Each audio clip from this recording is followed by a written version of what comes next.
People wonder, what is that? What's going on with you? Yeah. Yeah. But yeah, we're both of us, there are only two of us. So we're out doing pretty much everything all the time. So if there's heavy lifting to be done, Didier does most of it and says, come on, Jen, lift. And I lift. And so like, would you have sore bones at the end of a day? We went out, it had rained a lot. It rained a lot this season. And so we had to go out and treat the vineyards with the little backpack carrier. And the first day I tried to carry as much as Didier usually carries. And it was so heavy that my hips hurt that night, that my shoulders were bruised. So yeah, you know, it's heavy lifting. And we got it though, we did it. You couldn't get into the vineyards. Nobody was getting in and we were there on foot. So yeah, save the harvest. Yes. Yeah, it's good. Amo. Cool. Okay, so we're also live on Facebook. And we've got 1,200 people on Zoom. Evening, everyone. And we're live on Facebook as well. So this is a new wine experience. Probably Jen. A lot of people on, which is cool. Yeah, welcome everyone. We'll kick off there. Really excited to introduce you to Jennifer Buck, who's based down in Corbières in the Languedoc region in France. And Jen was one of the first applicants to our COVID support fund, which lots of you will know about. We announced this probably six weeks ago or so. And as a company, a global company at Naked Wines, we committed to supporting winemakers all over the world with $5 million to help people out through the COVID support fund. You know, lots of small winemakers impacted ever by your favorite restaurant and bar being shut down, and that's just been felt all over the world. And as I said, Jen was one of the first applications that came through. Usually I get a lot of emails, I get a lot of corporate, PowerPoint presentations from new wineries or winemakers coming through, and I got a video from Jen, and it was just selfie. I don't think there was a huge amount of French francs gone into the production of that particular video. Huge. And it was just a walk through the winery, then just out your deck overlooking your vineyard, and just very kind of from the heart. This is where we're at. We supply the local night market. COVID has just shut that down. The tourism doesn't look great for the summer coming, and we're friends with Benjamin Darnaud and Kat, his wife. And he let us know about it, and your support would mean the world to us.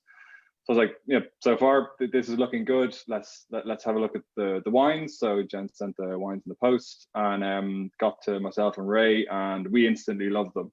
And we've got them here tonight, all of us, and we're going to taste them together as well, so you guys have an idea of what to come. I think hopefully you'll see Jen is kind of the perfect deserving winemaker, deserving of all your support through our COVID fund. So we'll get cracking. Let us know what you're drinking in the comments. If you've got any questions for Jen, there's a little Q&A button down at the bottom, or if you're watching on Facebook, you can post in the comments, and that'll get over to us as well. And really looking forward to the chat ahead. So Jen, you tell us, maybe start with go back to the start, and as an American gal from California, how did you end up in a tiny village in the south of France? I want to start out real quick, if you don't mind, by introducing my husband, because they're tied. So Didier, come say hi. So this is Didier Ferrier, who is my husband, who is the other half of Collines de Hirondelle. He's back in the dark there. And Didier does a lot of the vineyard work, and I do a lot of the winery work. So we're kind of, husband and wife team. We do pretty much everything together, and are the entire staff of Collines de Hirondelle, our winery. So lovely to meet you, Didier. Yeah. Nice to meet you. Great to meet you. I'm gonna free him up so that he can go and do other things. So yeah, I arrived in France from university, and I was studying environmental science and French, and it ends up that winemaking is sort of the exact cross of environmental science and French, but I didn't know that at the time. And so I came to France thinking, France, and I went home and finished my degree after that year, and then came back to this area. And I actually came to the village where Benjamin and Kat live. I was right down the hill from them.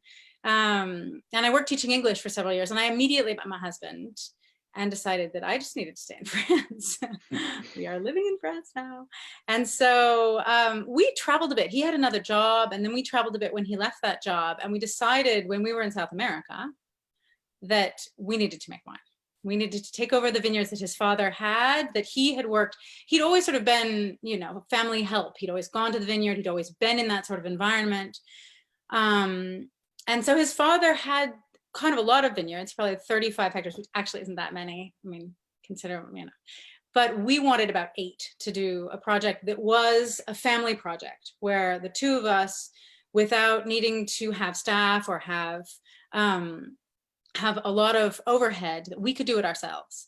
So so we decided then that, you know, we would try to take what were vines where the grapes were taken to the cooperative. So we'd never actually tasted those grapes themselves. Some of them were almost 100 years old, so we knew they were going to be really beautiful, but we hadn't tasted them. So our project was building the winery, and we had tractors, we had vineyards, we had all of the vineyard workings we had. It was vats and space and all of those things. So we started out in a tiny barn that was in the family's. We started out in a tiny barn, and it sort of grew from there. So that's how I got here. It was from school and meeting Didier, and then us deciding together that even though neither of us had ever made wine, that, you know, let's make wine. Great. And when was this? Was this 10 or 11 years ago or so? Or this was, the arriving in France was 20 years ago. 20, okay. And the making wine, we started in 2008 and were officially set up in 2009. Okay, cool. So tell us about that first vintage, or that first experience of the first wine. Vintage was crazy. We had nothing. And we started out, I mean, we were just sort of, you know, we had 2 vats, I think. I don't think we had a pump. We made things to replace machines that we didn't have. So we had our first vintage, I think, was when we, halfway through the fermentation, we actually got in the vat and crushed the grapes and pulled out the stems we were wearing boots. I have photos of that on the website. It's really gory looking. It's a lot of alcohol in a vat, so you had to come up for air. Our first vintage, that was when we made our first Oiseau and our first Ventilo, I think. And our first Ventilo we didn't sell. We brought it to parties and.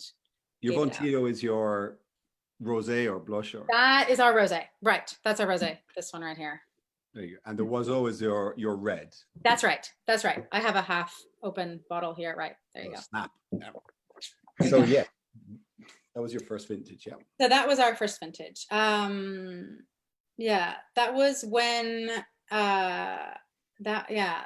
So we did the first Ventilo and the first Oiseau, and we sold the Oiseau, and that allowed us to buy more vats so that we could then make other wines. Okay. It was that kind of operation. At some point, we needed a pump because we were doing everything while we were lifting all of the wine as we were pumping over was with buckets. Also because we were warriors. We wanted to really know what we needed. So we didn't want to buy a whole bunch of stuff that we didn't need just because everybody was buying a whole bunch of stuff they didn't need. So, you know, we finally got a pump, and the pump was awesome. We had a pump, you know, and the first vintage was wonderful. We had great feedback. We had someone in America buy half of it. It was great. So it was just all totally handmade, which was exhausting. Fantastic. And so now we don't do it that way anymore, which is really good. Yeah. So you're still small, but probably become a little bit more professional, and you know, just update all the kit along the way. When did you realize, you know, you were onto something special? Was it early on, or was there a particular moment where, you know? Well, there was a time when the Americans, I'd sort of been stringing them along. They'd been asking me, "Do you gonna have wine?" I was asking them lots of questions about winemaking and selling wine.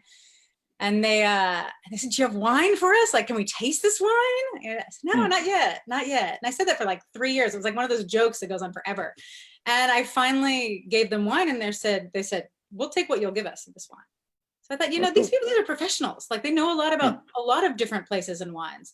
So there's something good here. And the vineyards were special.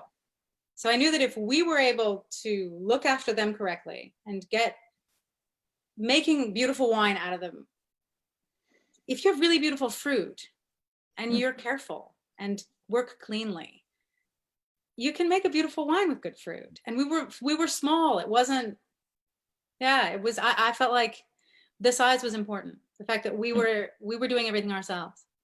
Yeah. And the other channel for selling your wine, you sell a bit in America, but you're talking about the local night market and farmers market that you sell your wine at. Tell us a bit about that. I just got back tonight from a farmer's market. I'm actually the president of an associative farmer's market. Ooh. I know, it's a lot of responsibility.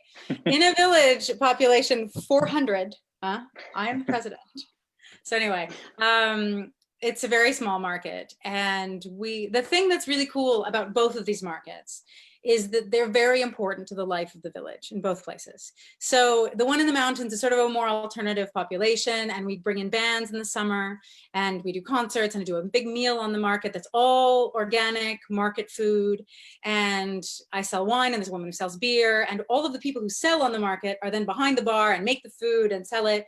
And we sometimes have 200-300 people from the village and the villages around there. I mean, villages are tiny, who come and dance, and it brings everybody together. And there are a lot of foreigners who live in these villages, and it's a time for them to come out and be with the locals. And it's a wonderful thing for community. And so that's important. And even if we do sell wine on export, we sell wine to you, I sell wine on my local farmers market. I'm going back next Tuesday. We'll see how many people come, because people are wearing masks and have to stay far apart, but it's important for us here to be really a part of the local community and to be present and to be, it's important for us.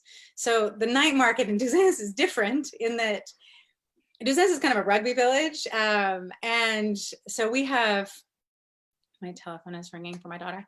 It's sort of a more traditional local village. And so there's this group of older people who do a big village-wide barbecue every Wednesday night.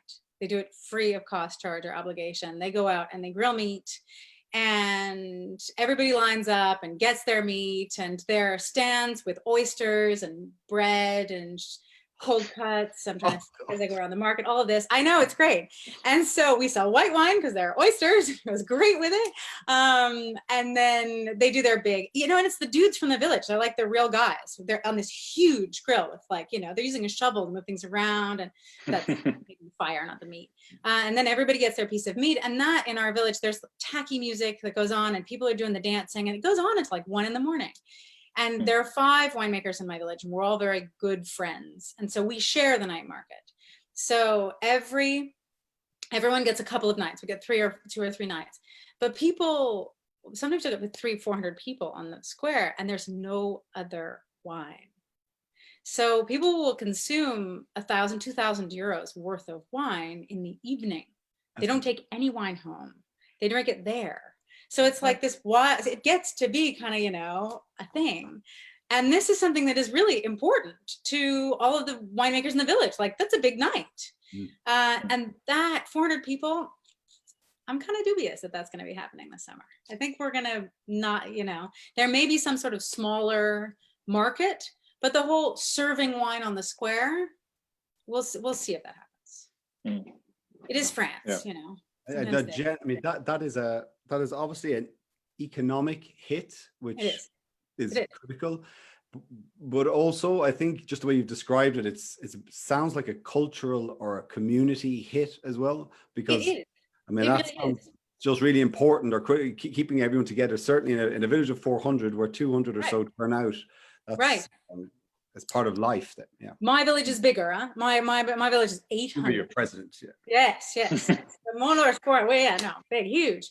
But it's important in that there are lots of people who live alone. There are lots of people who, as the villages go, you have all kinds of people. We have one guy who walks around the village constantly. He's at the market. We have the guy who's the concierge of the village, who's always on a bench. He's at the market. All these people, even people who don't speak French, they come to the market. We have an English couple who bring all sorts of tourists every time. They've become part of the market group. No French, very little French.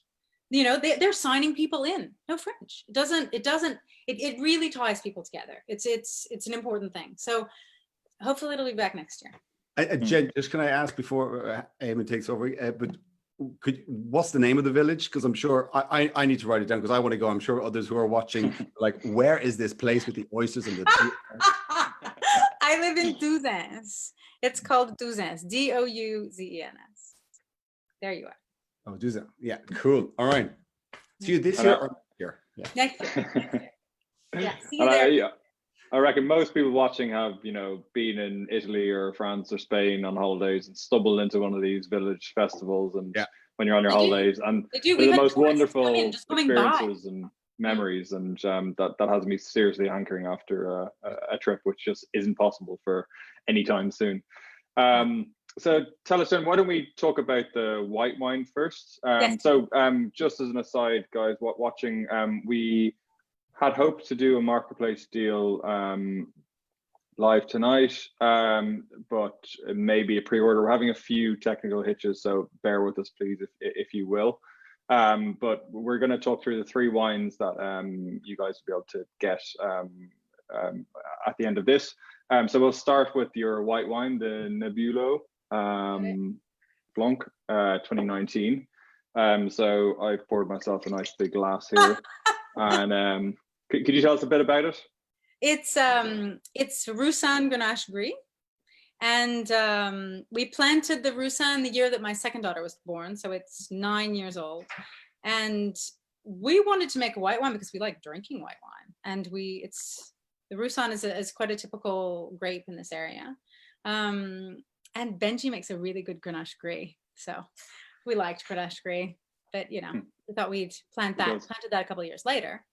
And yeah, it's pretty, the white is pretty straightforward. We press it at a friend's winery because we only have a barrel press. But one of those 5 friends from the village has a pneumatic press. We press it in his winery. And then we put it in a vat that's all sealed off with carbon dioxide, keeping it all good. And we tractor it through the village to our winery, and up we cool it, and we ferment it really slowly. And it's a good wine. It gives me no trouble. Yeah. And so Ray, what would you say, you know, with a naked hat on, this wine would be similar to, if people like a certain wine, what, you know, how would this compare? Yeah, I think strangely, it might help by starting by what it doesn't taste like, and so to narrow it down and then just to put it into a place, because what it tastes like to me is wines from the south of France, the area you're in, but I'm fortunate enough to see other wines. So it's not the exuberance of New Zealand Sauvignon Blanc or Loire Sauvignon Blanc, so nothing to do with it. So just we'll sort of do it's sort of like a game of Guess Who that you knock down and then you're left with well, you must be Roussanne Grenache Gris from Douzens. Right. That's a good way to do it. So it's fruit led, but it isn't exuberant like New Zealand Sauvignon Blanc. On the other scale of that, on the other side of that scale, you'd have something like Pinot Grigio. It's perhaps more over this side in terms of subtlety. And then what you might introduce is, if you thought about maybe some white Burgundy, like Chablis has a bit of tension, you know, it has a bit of sort of like, you know, a bit of a feel. You don't taste fruit, but you get a bit of a sensation on your palate. It's a bit sort of zippy. And I'd sort of say that's it. So you drink it. Oh my God, the oysters. Now you've said it. It's more it's a slurping wine and a white fish, light white fish. And I'm sorry to be so stereotypical that white wine going with white fish, but it is a very delicate white fish or the oysters. And so that's it. So people who like white wine, just to get them in the zone of what you're buying into, it doesn't feel like it has oak. It doesn't have body. It doesn't.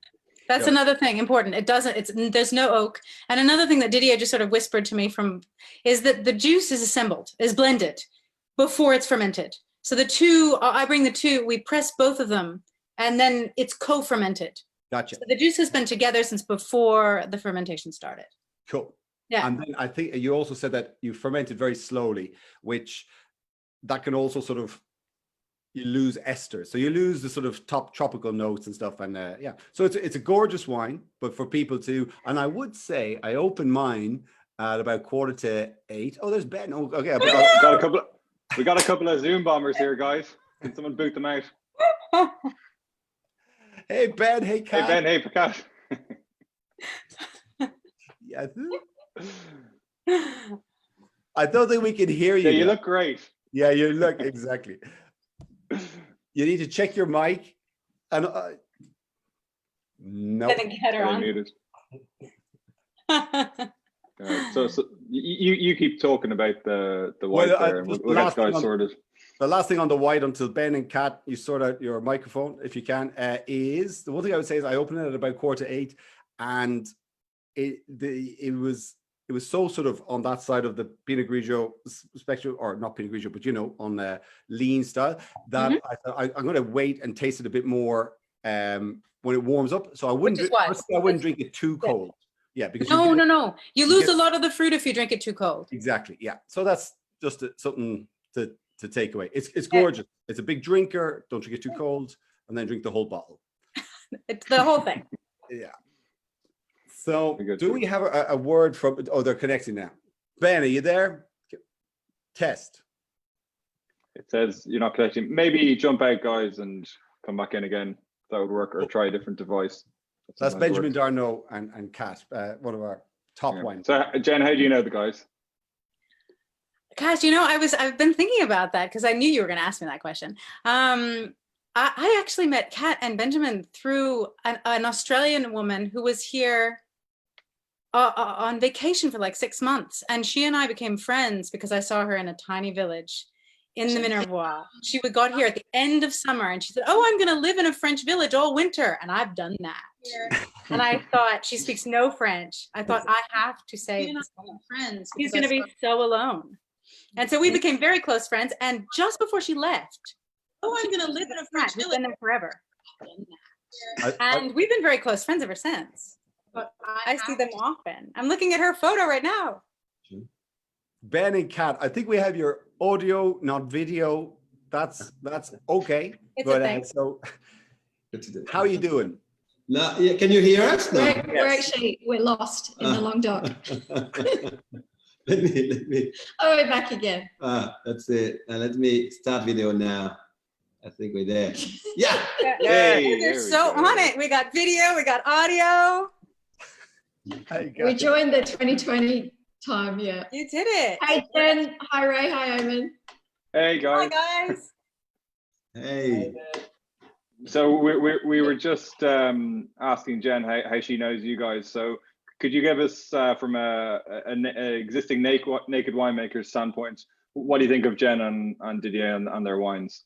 Yeah, we met Jen and Didier I think about 9 or 10 years ago through friends, and really there was not a winemaking connection. There was more like a friendship connection. That's right. And Jen and Didier also were just starting, I think, to make wine. Like really, they were really. I think there was when I met them, actually, they were just coming out with probably the first bottling, and they had like nearly no much winery, like very low key. I mean, they're very small and crafty the way they make and wine.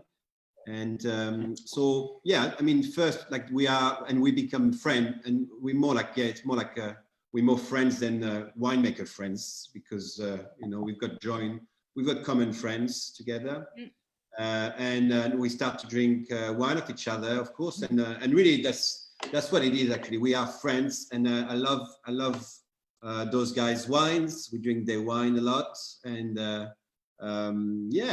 so when in March I received the fact that Naked was raising was giving some money for helping winemakers, I directly thought about Jen and Didier, because it's knowing the situation, and they have a markets who are direct markets, where people who are they're small, so they're selling direct to customers, or like to small restaurants. So anything they were doing basically was becoming hard. So to me, and I knew them and I knew their wine. So they were the perfect fit. And I remember when I sent you a message, Eamon, and I said, "Oh, I'm sure those guys, you're gonna love them." And that's it. Now it's there, and I'm so glad to see you, Jen.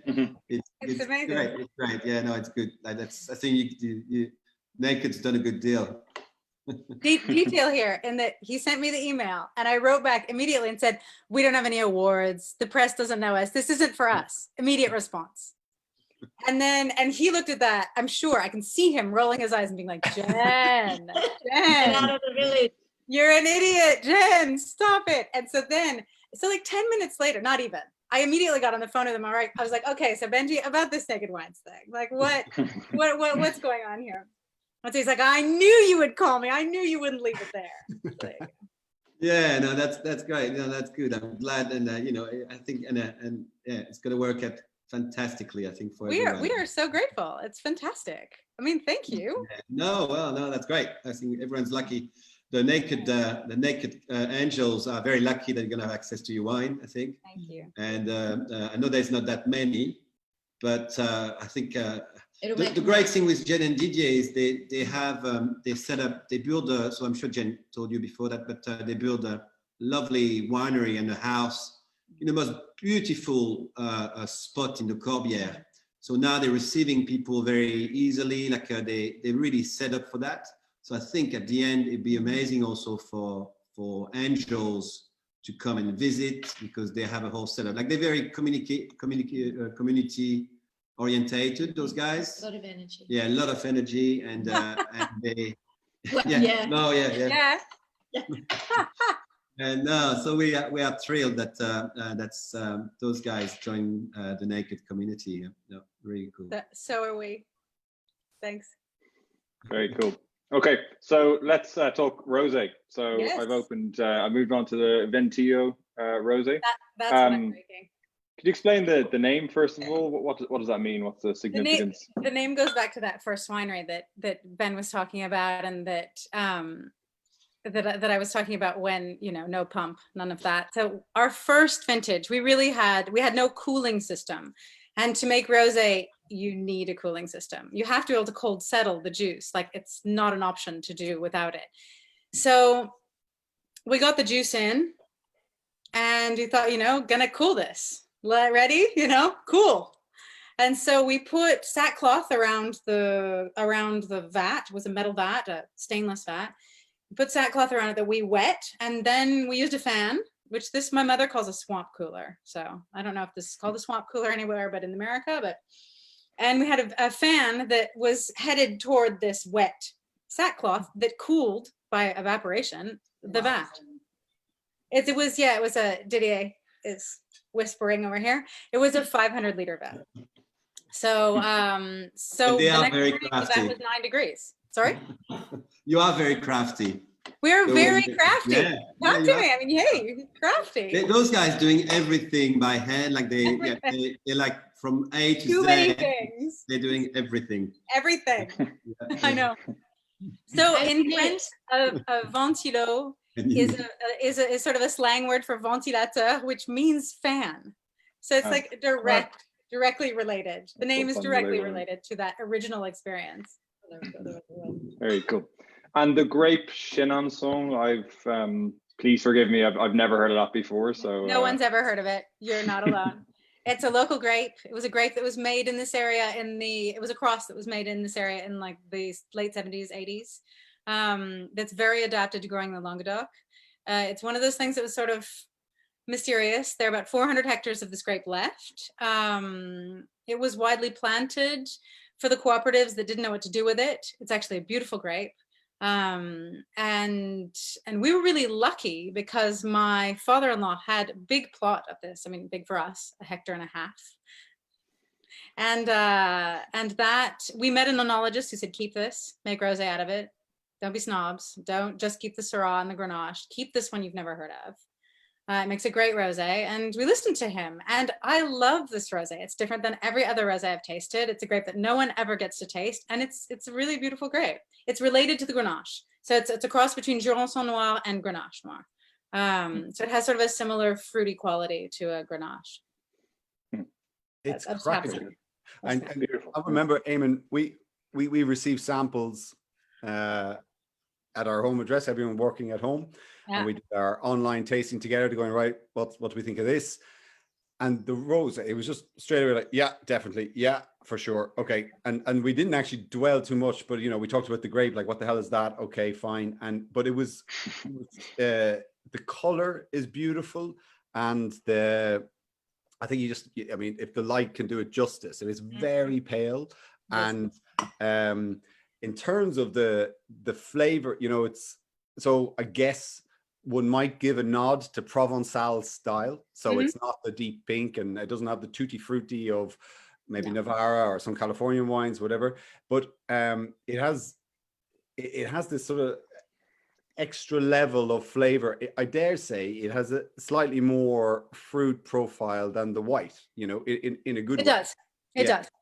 And it's that is honestly one of the, I'd say, happiest wines that I've tasted in this lockdown. And I've been fortunate enough to receive a hell of a lot of samples here to keep the Naked business going. And that one, it's rare that you taste a wine and you go, absolutely, definitely. That's great. Thank you. It's beautiful, really well made, really. And that's why I say it's really totally clean, totally protected, just on the money. Yeah, nice one. Thanks. Yeah, I think your friends in the village shoveling big piles of meat onto the fires and grilling them, and then this is just perfect for that. Yeah. Yes, piles of meat. So I've just heard from the guys at HQ. So we had intended to do a marketplace deal during the chat, and all was fine. And then at 5 to 8, just before we started, someone checked the page, and the big green button was missing for some reason. Something had happened on the website, and it just disappeared. So the legends back at HQ have turned around a pre-order page in about 25 minutes. So that if you want to get your hands on Jen's wines and pre-order them, you can. So one of my trusty colleagues is going to post it down in the comments. So make sure you're on there if you want to buy the wines. They'll be the same price as they would have been on Marketplace. So it's just all the same price and wines and everything, just not on the Marketplace page. It's going to be done on a pre-order. Someone's going to post that now.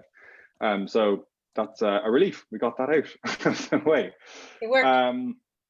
So yeah, no, rosé is absolutely delicious. So tell us, Jen, then what's been the biggest challenge along the way of running your wine business? The biggest challenge along the way, in all honesty, because the idea that we had when we started out was that we had all of these old Carignan vineyards, and we thought the Carignan's a big grape, you know, it makes big wines that really get better with age. And the idea was we are going to start we had no overhead. We had no money, but we had no overhead. So we figured we could survive if we started really slowly, keeping the wines back and selling older vintages. So we started out and we sold slowly, and we created this stock so that we could sell vintages that had aged in our winery. Because we thought that people in the Languedoc, they sell the wines from the year or maybe the previous year. But we thought with these Carignans, if we show them when they're ready to be drunk, then you have all of that beautiful Carignan, you have all of this velvety, lovely red wine that a couple of years before, it's not ready. So that was the original idea. And challenge-wise, that kind of stock needs cash flow.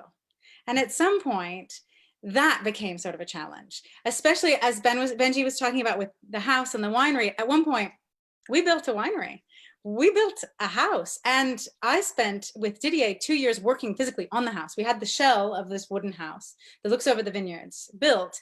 And then I put up wallboard for 6 months, and Didier put up studs. And so all of that time when we were building the house, which is beautiful, which is like our dream house in the middle of vineyards, it's fantastic. But it was a lot of work, and we couldn't be in both places at the same time. And so having all this lovely stock, it's great for consumers, but for us, we were carrying it. And so I think you're selling the 2014, which is a beautiful vintage. You have a couple of years on that. So you're getting these Carignans when they're really, really, really sort of mellowed and elegant and lovely. For us, that's a lot of wine. That means we had the 2019 in the vats, but all of the rest of it is bottled. So that was a challenge, was to keep that sort of model, that idea going, that we wanted to have, to keep these wines and have them have a little bit of age. But carrying it gets complicated. And that's where this COVID support coming in is a miracle. And that's fantastic. It allows you to have the 2014s, which are beautiful, and us to not carry so much stock. To have that, to me, like, it's very unique to have access to all the vintage, like because no one basically is ready to prepare to wait. Usually we sort of ask the customer to wait, to buy some wine and to wait, but now it's very rare when people do that, like people it's true, don't wanna. So to be able for the naked people to have access to and to be able to drink all the wine, it's not that often that we do that. Like, it's not that often that you have, 4 or 5 years old. So that's nice, and it's going to show like what's developed wine is. It's a great opportunity. That's great. And I'm just seeing a few people are trying to access it, but the website's crashed. So that's the first. Sorry about that, guys. We're on it, so don't you worry. Jen, the winemaker who crashed the website. Jen, you literally have broken the internet.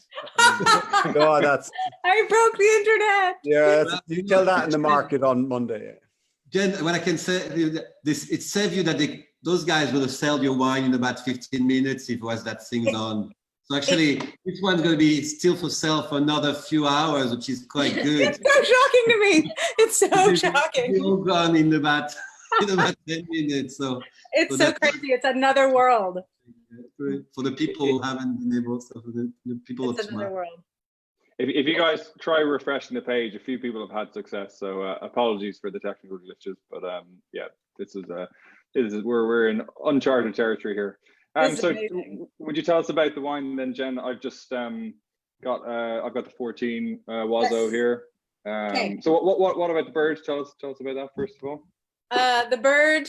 So the name of the estate is Collines de l'Hirondelle. It's actually the land registry name is l'Hirondelle, of this hill, this area, the vineyards right around it. And l'Hirondelle is the swallow. So the name of our winery is Swallow Hill. And so our first wine, it was just sort of a reference to that, to the fact that the hill was called the Swallow. I thought in the beginning that, for an American market, we had decided in the beginning that everything needed to be easy to pronounce for English speakers. I'm English speaking, my family. We failed entirely in that. Totally failed. It's a huge failure. Our winery is named Collines de l'Hirondelle. Totally impossible to say, like impossible. And then Oiseau, when an English speaker tries to read this, it's an oiseau, like zero. So originally I thought we'll write it like W-A-Z-O with a line over the top. And it looked like Australian. It looked like a surf brand. So, but we're not, hey, Kat, nothing against Australia. It just, we're not Australian. I understand. I know. So we're getting out my canoe here. No. We're not Australian. You know me, not Australian. Not an Australian vineyard. So we put it in French, and now nothing can be pronounced by anybody who speaks English. So total fail. That's my story. You've got, I tell you, with the Nebula and with the Ventilo, they are, pronounceable. Better, totally Latin better. Based or something that we can all sort of better. get our head No, it's not a full fail. I think the Aussies get the syllables, but it might be a little bit. Yeah. What'd you say, Kat? Aussies would have abbreviated. Might understand 3 syllables. We'll get there. Yeah, we got it. Okay. So Jen, you've sold 32 6-packs, so 180 bottles. That might be a good night's work for you. That's fantastic. At the local market. So, but yeah, there's that's a good local market. There's 1,200 people on the site trying to buy it. So that'll go pretty soon. Sorry guys about the tech issues, but keep at it. So about the wine then, what would people expect? I mean, it's big, deep red color. I mean, 2014, lots of age, very mellow. Yeah. Tell us a little bit more. Sort of, it has kind of a It's kind of a blackberry. It's kind of a bigger wine. It's mouth filling. So yeah, dark fruit, lots of dark fruit, and it's, you know, it has body. It's not just sort of fluid and it disappears. That's definitely a bigger wine. Ben, can I ask, Ben, you're familiar with the wine, I'm sure. Which of your wines, which some of the angels would be, mostly all the angels would be familiar with, which of your wines would you reference this wine against? Is it plutôt La Sanche or? Probably between, well, maybe more Calamiac, which is, you know, the Carignan, the pure Carignan that I do with you guys. And with it would be like that. But I think there's also what I like about Jen and Didier's is there's a real juice to their wine, like there's a real acidity to it, which is makes it, very drinkable. Like there's power, but in the same time it's very juicy. So it's not thick. It's not. It's just. It's voluptuous. Yeah. But yeah, I would say that because there's Carignan, like it's all Vin Carignan. We're not living very far from each other. We're about 40-minute drive. So really, we're watching each other like from like Jen's watching the Black Mountain, and I'm watching the Alaric. Right. So, we have a little valley between us. Yeah, we are very close, and really at the end, yeah, it's a lot of old Vin Carignan. So I would say very similar than that. Yeah, but old Vin Carignan. And Ben, would you mind, for the pleasure of everyone who's watching, to do that thing you do when you're trying to communicate that the wine's juicy? You know what I mean? You know that one? Come on, please. Sorry, I've been telling to try to. I like juicy wine. Yeah. Yeah, but what you do? You do that like. Ah, yes. I can't do that on demand. Come on. But it paints a picture, yeah. Cat's in there. Cat's got that. Maybe I'll photograph him. Show him. But like we're drinking that, that's what you've been drinking. And I must say this wine, I think the first one to try, because I don't know if you remember, Jen, actually it's the night in Nebula that you gave us. Yeah. When you have lunch to us. And it was actually the day after bottling. And that was like a week before confinement. I think we had it. That's right. Yeah. Yeah. And so I think we were the first people to try it. You were 3 or 4 months ago, and we had a bottle left, so that was good to have that, and it's looking good. Good. So nice. Look at you, such pros. Very juicy. Very cool. We're up to 176 cases now, Jen. Whoa, that doubled. Gone. Yeah. Wow. It actually was. I gave you the cases, not bottles, so that's cases of 6 hours, like 191. Wow. Long. Jen, are you guys organic? So, we are. We always have been. Question from Simon. Organic. Always. Vegan? Totally organic. We live in the middle of our vineyards, so we'd be spraying ourselves, which is not happening. Yeah, and then vegan. Vegan is a thing. I have a friend, my vegan friend Sandrine, who came to my house and said, "Your wines need to be vegan," and it had not really been on my radar. I have lots of, California friends who are veggie and vegan, and I said, okay. I mean, I really didn't know what to say other than okay, because it was so obvious. She said it out for me that it was like, so that year, God, I think it was 2016 when she said that. So the white and the rosé are fully vegan, and the red is so old that I hadn't gotten my act together at that time. So the red is not vegan, not veggie. Okay. But definitely the white and the rosé and all of the wines going on. I have to check, but I believe it's from 2016. Okay. Good job. Thank you. Yeah. We've got the weekly question about what wine glasses myself and Ray are drinking from. These are Zalto, Z-A-L-T-O. Ray treated himself at the start of lockdown. I quick followed, and I haven't touched my decanter since. They're such big and fine, lovely glasses that they work a treat. Kat, a lot of love for your chocolate, your flourless chocolate cake, which you posted on your blog today. I saw. I loved it. Well, Jen, you're a very, very good baker. I've got one in my repertoire. Jen's got probably 20 or 30. A very good tatatin. Wow. We're up to 295 cases sold. Wow. So it's starting to fly now. I live in a village of 400. That was 800. That's so much wine. Keep talking, Jen. Sorry, Yeah. I'm talking. Keep talking as they're selling the cases. Yeah, jeez. And yeah, what does the support mean to you guys? You know, how was it looking at the start of lockdown when COVID hit, and you know, what does this mean? Well, it was a complicated time. We had an order from America that then was put on hold, which for us was a relatively large order.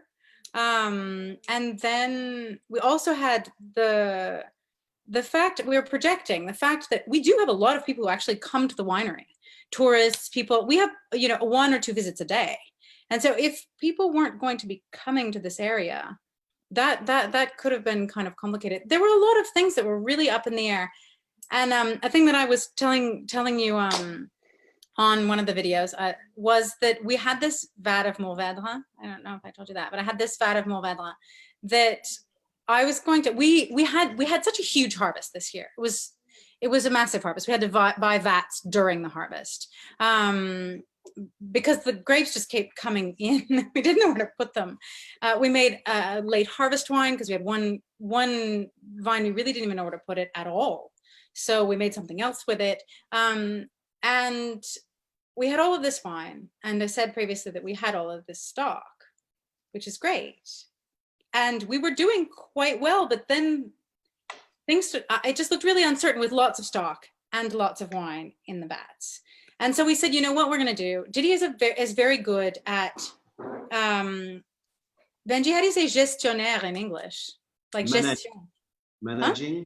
Huh? Managing? Yeah, management, like making sure that things work well, right? So yeah, so he said, you know, we need to sell some bulk wine, which we've never done. Like there was not a thing. We are so small. We need to sell off some of this as bulk wine because just too much stock, too much in the vats, too much uncertainty. And so I really love this Mourvèdre. It's really, really wonderful. And I was like, God, I don't want to sell this as bulk wine. But that was the wise decision. And since he's the wise decision man, I said, yes, you know, this is what we need to do. Jen, can I ask, just for clarity for everyone, to sell bulk wine, that would mean that you don't bottle it yourself? I don't bottle it. I don't get to keep it. And someone else will take the liquid. It's mixed with everybody else's wine. It goes off. Somebody pays me. A truck comes and it goes off to places unknown, and I have no control over it. So it's doing the wine a disservice, basically. It's doing the wine a disservice. It means that the wine leaves my winery. It's bottled with lots of other things. I don't know what it becomes. Okay. And it means that this vat, which was really lovely Mourvèdre, I don't get to bring out as a new bottle, which is sort of what I wanted to do. So then Benji sends me the email and I ignore him. And then I call him because I'm not going to ignore him. And then I got an email back from you guys saying, we're interested in working with you. And I said, I'm keeping that Mourvèdre vat. That vat is mine. So we're going to make a new wine with the Mourvèdre. Whoa, fantastic. Yes, and we're going to keep we're going to keep all of the Oiseau. We were going to sell a little bit of the Oiseau off on. We just have too much wine. So that has been a really, really important difference. It's been a really, really important difference. The fact of having cash flow and things being mellower and me sort of going off on tangents now about what wines I'm going to be able to make is another thing. But those vats, it's like physically, they're still full of wine because of the angels, because of you guys. Like the wine would have gone in a truck and it's not gone. I'm so glad. Oh, you have both of our addresses when that Mourvèdre is ready to yeah, I actually do. We would very much appreciate a little look at that on behalf of all few thousand angels watching. There you go. We're up to 500 cases sold.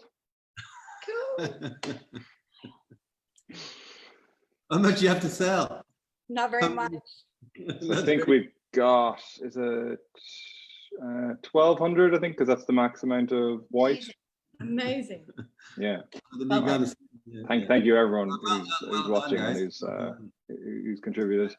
Andy says, Ray and Eamon, if you're having a lockdown beard competition, Ray is knocking out of the park. If I could grow a beard, I would try, so that's unfair. Jean asks about the red. Would you keep this, or is it ready for drinking? I would drink it. I think it's good. I think you can keep it. Was this a question for Ray? Sorry. No, it's for you. I know for you, please. Okay. I would drink it.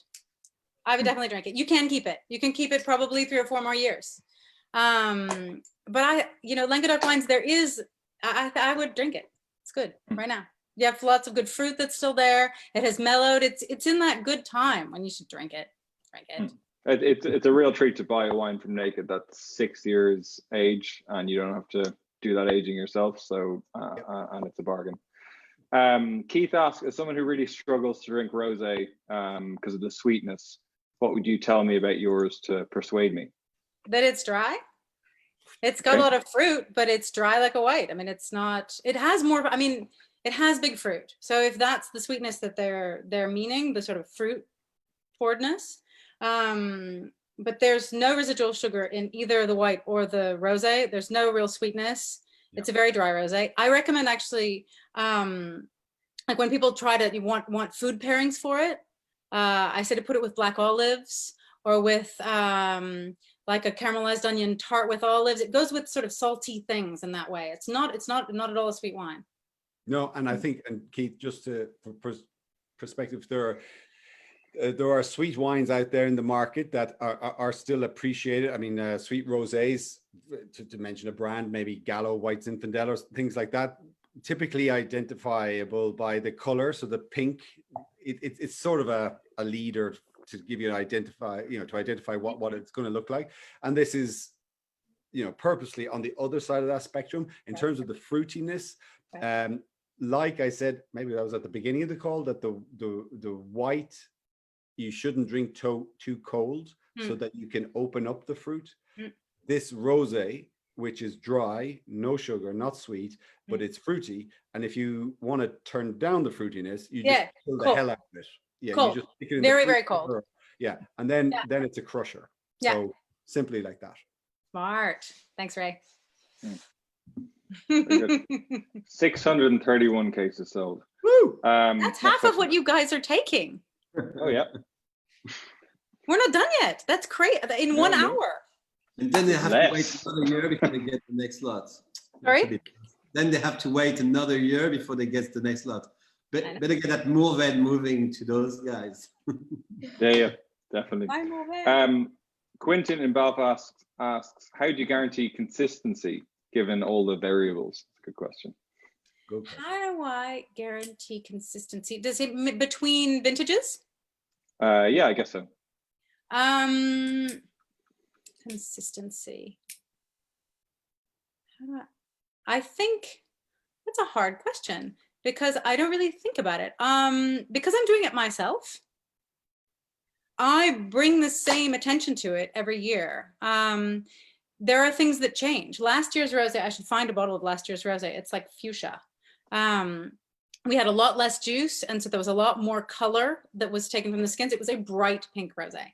This year, this is the color. So that kind of consistency we don't have, but it has very similar aromas. It has a very similar style.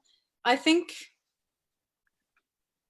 we make wines that are in a similar style every year. I think the consistency is also that we're really hands-on. I'm making it myself. So I'm making sure that it's doing the right thing all the time. So when you're bringing in, say, the white grapes, and because the quality across the three of them is just solid, but would you kick out grapes that look, a bit mucky or just not so good, or because those are the variables? It's gonna rain, and then there'll be some rot within the canopy, and then you're gonna get a bit of stinky stuff. And stop rotting my grapes. No. No rotting of the grapes. Purity. How do you sustain the purity? Is that by some years having to kick some stuff out, and therefore? Yes, definitely. So less so honestly with the rosé and with the white, because white and rosé are harvested first. Okay. And so there's less time for any problems to really come in. We want to harvest the Roussanne. We harvest quite early because we don't want it to get too heavy, too honeyed. We want it to stay nice and sort of bright and vivacious. Looking for words here. I have a couple of words in French. but what is harder is with the reds, when you want to go to a full maturity, is we for a while we've recently, the whole area has been doing pheromone confusion for a pest that we all have, which is the grapeworm. And before that, we didn't want to treat with anything that would kill bees. So we had some grapeworm, which meant that because we were harvesting by hand, before we went out with the harvesters, we'd say, now this is what this looks like. This goes on the ground.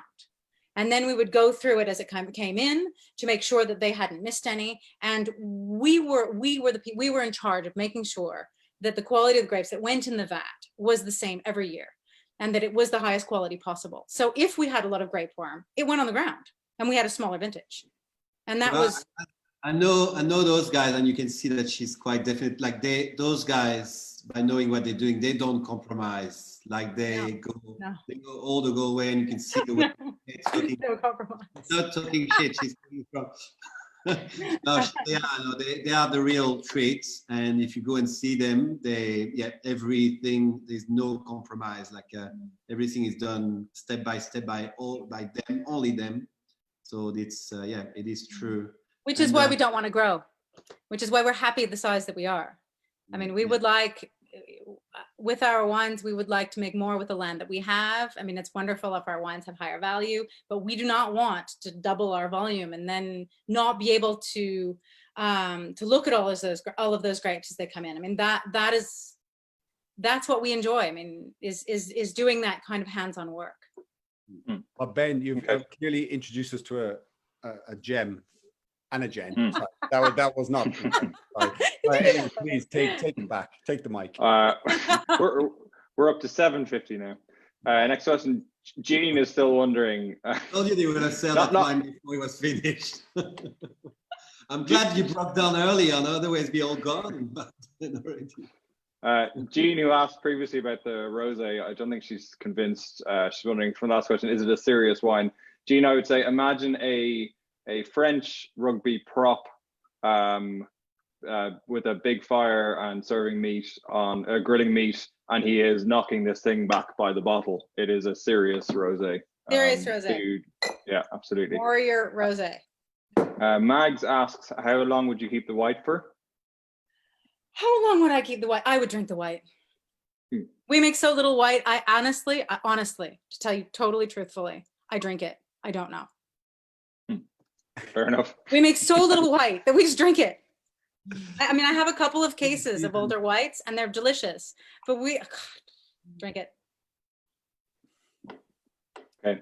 Tom asked, how about doing like 2 and 2 and 2 as a case? The volumes are so small, we're limited to 4 red, 1 white, 1 rosé. 1 bottle of each.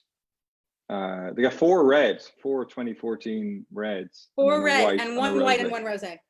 Yeah, that's the way the combination works. Phil, cool. When will we get Jen's wines delivered? Mid to end of August. And I assume not many people are going anywhere this summer, so you should be around to receive that order. Paul's asking, are we restricted to 1 each? We are, Paul, because the website crashed. Doing it. We're up to 810 orders, which is just crazy. When things open up and everything, Jen, lots of people wondering, can they come visit, or what is there to do in the area for a tourist going down there? What is there to do for tourists in the area? We are 45 minutes from the Mediterranean Sea. We are a half an hour from the ancient walled fortress of Carcassonne, which is, I think, the 3rd or 4th most visited tourist site in France. There's the Canal du Midi, which is a UNESCO site where you can boat down. What else is around here? I think that the fortress is also a UNESCO site, so they're just like right next to each other. What else? A lot of Qatar castles. There are Qatar castles as well. Yeah. Sorry, what did you say? Barcelona's Didier's, commenting from the couch. What do we do in France? Go to Spain. Yeah, Barcelona's 2.5 hours away.